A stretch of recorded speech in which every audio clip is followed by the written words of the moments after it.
Hello, magandang hapon sa inyong lahat. So meron tayong mga pag-uusapan na videos dito. Unahin natin 'to.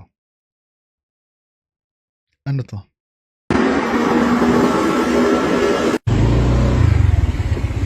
Kuya, natanggal.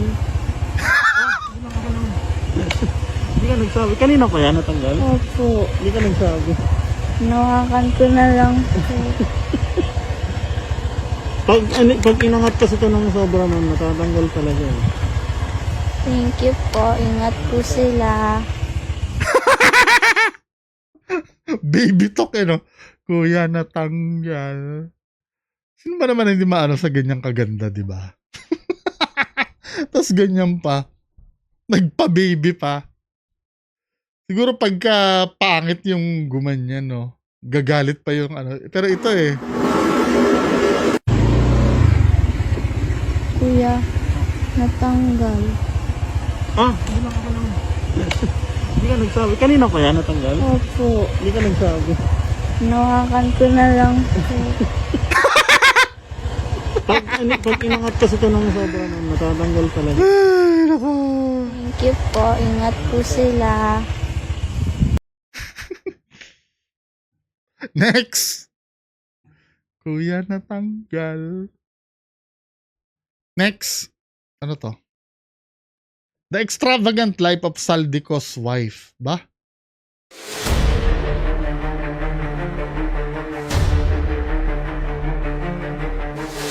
Hermes Birkin. Estimated price 1 million. Ito yung bag, no? Asawa ito ni Saldico. This is where our taxes go.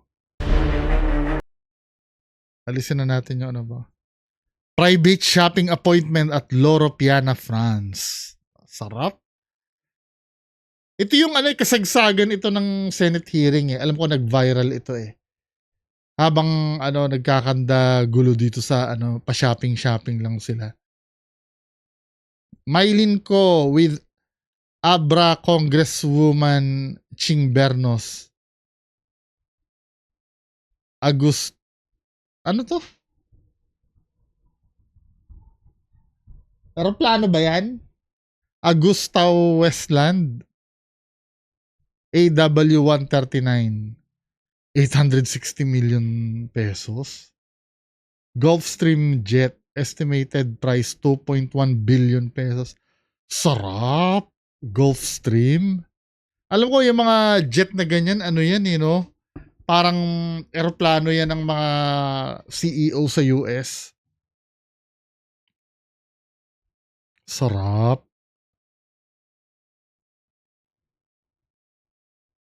Eco-friendly ano yan? Mylin's office at Eco Reality 8F1 Neo Building. Ganda. Mylin's 50th birthday at Dior ba o Dior? Hindi ko alam kung anong dyan eh. Paki-comment nga sa baba, Dior ba o Dior? Hindi kasi ako familiar sa mga brand na to eh. Pero alam kong pang mayaman. Paris 30 Avenue. Anong base dyan? Ba, pina-close yung yung store para ma-celebrate yung ang lupit. Malupit. 50th birthday. Lupit Tapos sabi pa nitong anak ni Zaldi ko, yung si Ellis ko, parang sinasabi niya dyan, kaya daw dumistansya siya, no? Bullshit.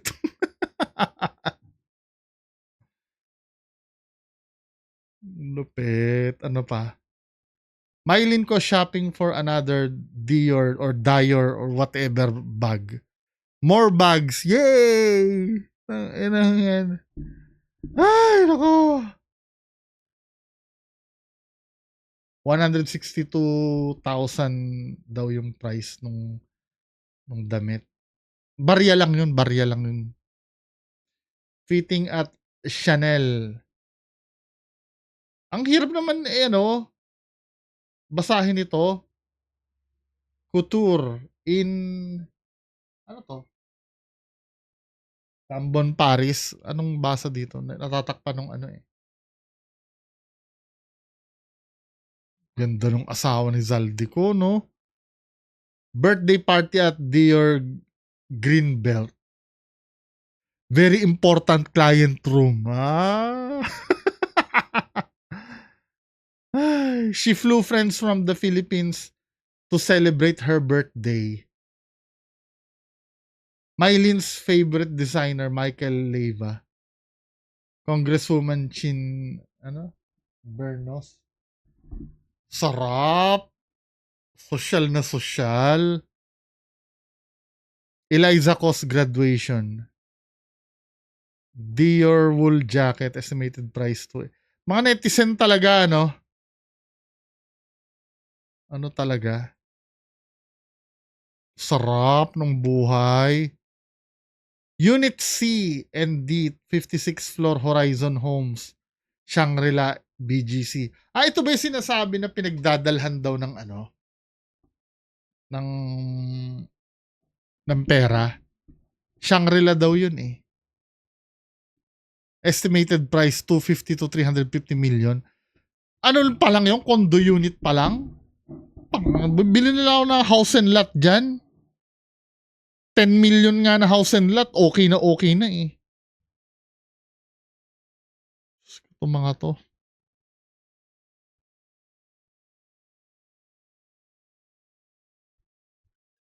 Zaldis driver.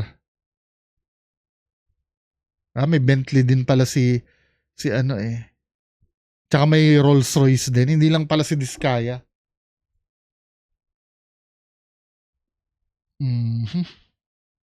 25th wedding renewal of vows at the Vatican.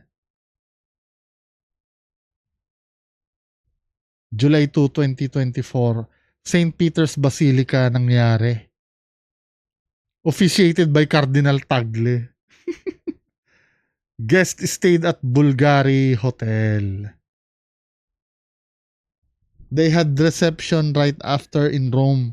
It was hosted by Robbie Domingo. Oh, lupit Hinire si Robbie Domingo.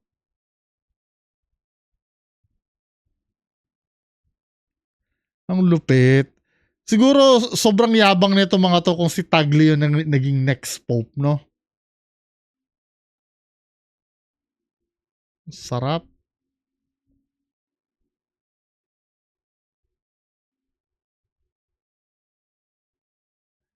Yung wedding dress niya daw, estimated price range 5.8 to 14.6 million. Talagang wala namang pagtapunan ng pera, no? Just imagine yung 5.8 million na yan. Life savings na ng isang pamilya yan dito sa atin eh. 'Di ba? Tapos sila ang dali lang okay lang sana kung kung legit yung pinanggalingan eh. 'Di ba? Pero ang nagpasama kasi yung backstory kung paano nila nakuha yung pera eh. Well, may magsasabi dyan, hindi pa naman kayo sure, wag naman kayo mapanghusga, hindi pa naman sure na ninakaw. Ito kasi yon mga ma'am at sir, na-establish na natin na may anomalya talaga sa DPWH. 'Di ba? Na-establish na natin na may nakawan na nangyari. May mga umamin na mga district engineer. Na-establish na natin na bilyon-bilyon ang pinaghati-hatian. Ang malabo pa lang, ang pinagtataka ko talaga, parang wala pang maipin down na nasa posisyon, puro walang direct connection katulad ni Joel Villanueva. Although na may mention, walang direct connection na yung talagang may establish na tumanggap talaga sila. 'Di ba? Wag sana mangyari yung katulad kay si Napoles ngayon, nagsasuffer ngayon, siya yung nakakulong. Na kung tutuusin, hindi lang naman dapat siya yung makulong dun eh. Si Napoles lamang, ahente lamang yun ng dun sa scam na nangyari. May mga talaga sa kanya, nagpondo. Yun ang nakakapagtaka, hindi nahuli yung mga yun. Hindi mo alam kung may binayaran eh. Well, hindi mo na masisi kasi ang tao na mag-speculate na nagkaroon ng bayaran, di ba? Mylin's Viber photo with the late Pope Francis. Oh. Sabi sa caption, "Ho, Father, last kulimbat ko na 50 billion lang, please."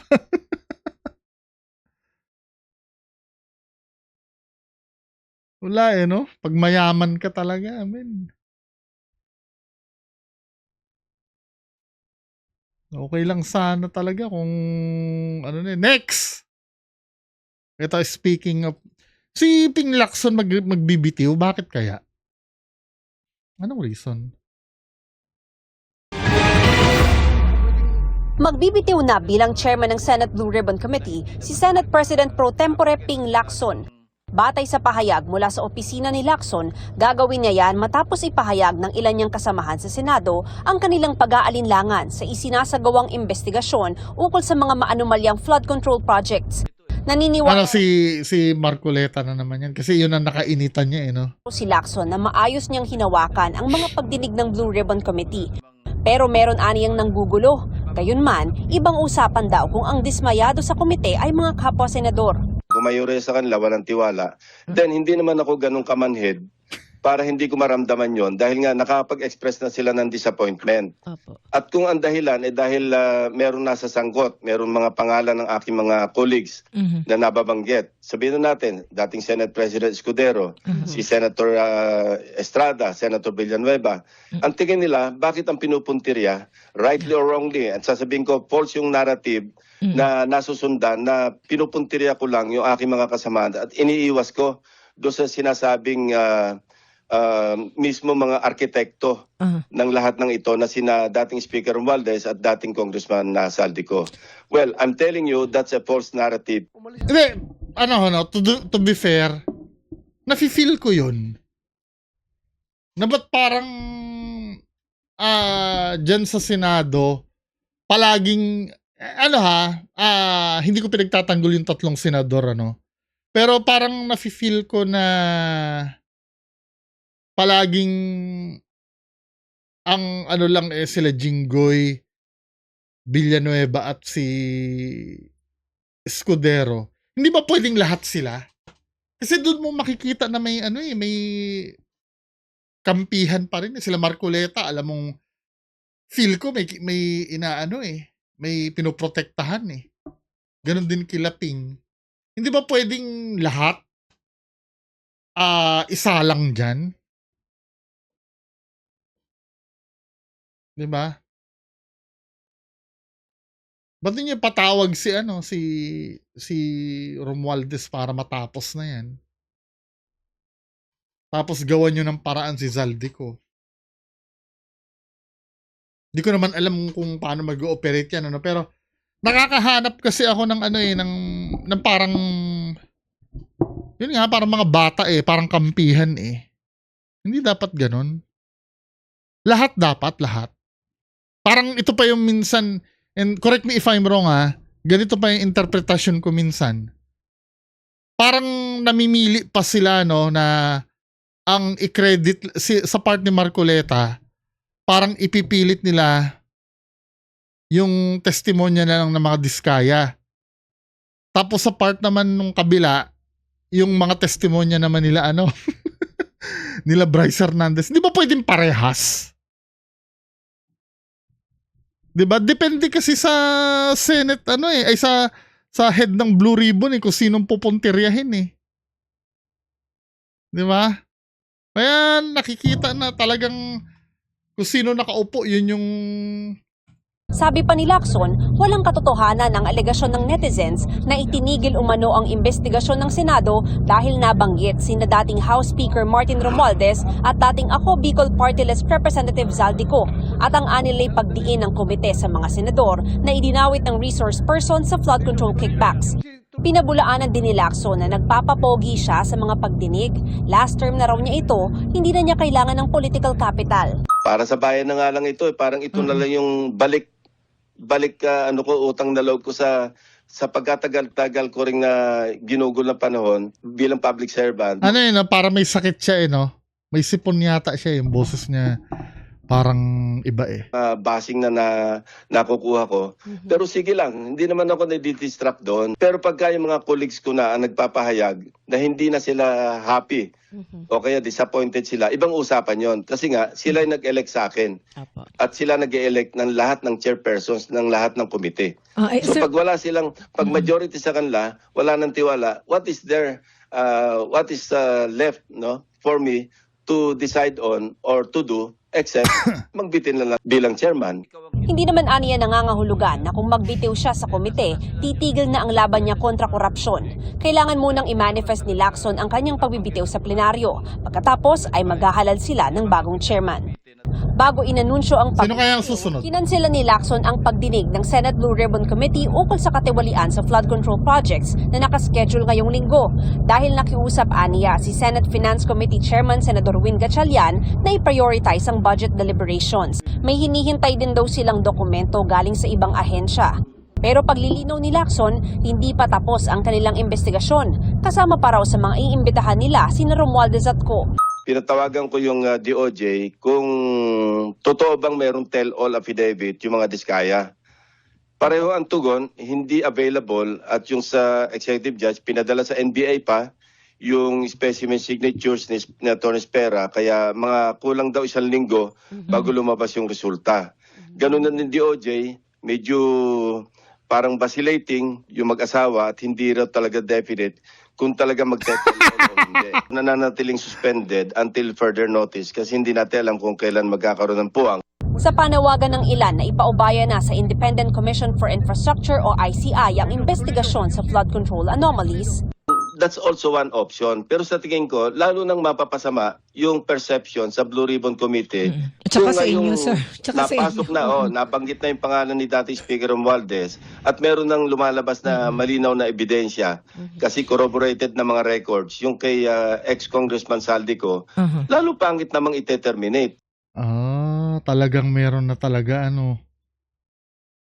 Well, evidence pa lang naman yun. Lang nabuo yung suspicion, na-reinforce pa yung suspicion na talagang pinoprotektahan namin yung dalawa. Makokontrol ko ba yung nagbanggit ng pangalan ni dating Senate President Escudero?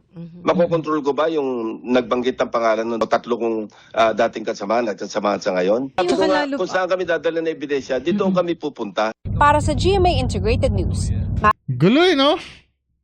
Sino ba sa kanila talaga ang nagpoprotekta at hindi? Kaya yung ICI, yun ang inaasahan na na yun ang inaasahan ng tao, kaya lang ayaw naman nilang magpakita sa public 'Di ba? Mag-aabang lang tayo ng mag-aabang. Kasi alam nyo, kaya hindi ako pabor kasi may mga nagsasabi yung last na content ko yan. Sabi ko, hindi pwede, kailangan ipakita sa tao. At meron naman nagsabi na mas maganda daw yon na hindi ipakita. Ito kasi yung mangyayari doon, mga men. Alam mo naman tayo mga Pilipino, makakalimutin kasi tayo. Pagka 2 buwan o 1 buwan na hindi natin nakikita yan sa balita, makakalimutan yan. Kaya yung kay Janet Lim Napoles ba? 'Di ba? Nakalimutan na yun. Kahit alam natin na kung sino, naiboto pa nga yung yung mga sangkot dun Nanalo pa nga uli 'Di ba? Makakalimutin tayo mga Pinoy. Kaya yung mga ganyan, hindi ko rin alam bahala kayo. Dapat talaga hindi nawawala sa paningin ng publiko yan Kung ako yung tatanungin Ano naman to? President Bongbong Marcos dapat mahigpit ang kaso sa mga guilty sa korupsyon. Binigyang diin ni Pangulong Bongbong Marcos na dapat tiyakin ng gobyerno na mahigpit ang kaso laban sa itinuturong mga sangkot sa korupsyon. Sinabi yan ni PBBM sa teaser ng kanyang susunod na BBM podcast. Kailangan daw matibay ang ebidensya para mapanagot ang mga totoong guilty. Kapag daw kasi mahina ang ebidensya, hindi magiging maganda ang resulta ng kaso.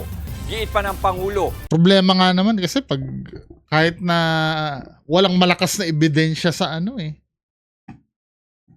sa korap 'Di ba? Kasi sa yung nangyari nga kay Jinggoy nun, 'di ba, na absuelto. Kahit na solid yung pahayag ni Ben Hurloy nun. Ay hindi mo talaga maintindihan. Totoo yung sinabi ni Kiko Pangilinan eh. Na parang nagpabaya yung hudikatura nung that time. Na kung hindi daw pinakawalan yung ano, hindi na daw mangyayari ito sana. Kaya, ano yun, immaterial yun eh. Kung malakas, nasa ano yun eh. Nasa lilitis yun kung corrupt yun o hindi.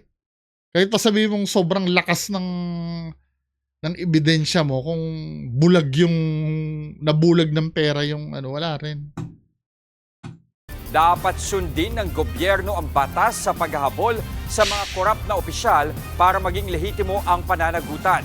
Ang mga pahayag na yan ay kasabay sa patuloy na investigasyon ng Independent Commission for Infrastructure sa maanumalyang flood control projects. We know many of these people are not innocent. Okay. But if you're going to bring them to court, you must have a very strong case. Look, anong mangyayari? Minadali natin. Hindi kompletong ebidensya natin. Malabo yung ebidensya natin. Pero pinilit natin. Yeah. Natalo yung kaso. Can you imagine? I know. I think that will be much, much, much worse. Mga kapatid, Jess Kaya lang, kasi oras din ang kalaban dyan eh. 'Di ba? Yun lang talaga ayoko mangyari, yung kalimutan ito ng mga tao. Yun ang nakakatakot. Pag natabunan ng ibang issue yan, parang, for example, yung kaso ng mga sabungero, 'di ba? Dati, ano na yun eh. Kumbaga, nakabantay ang tao dun eh.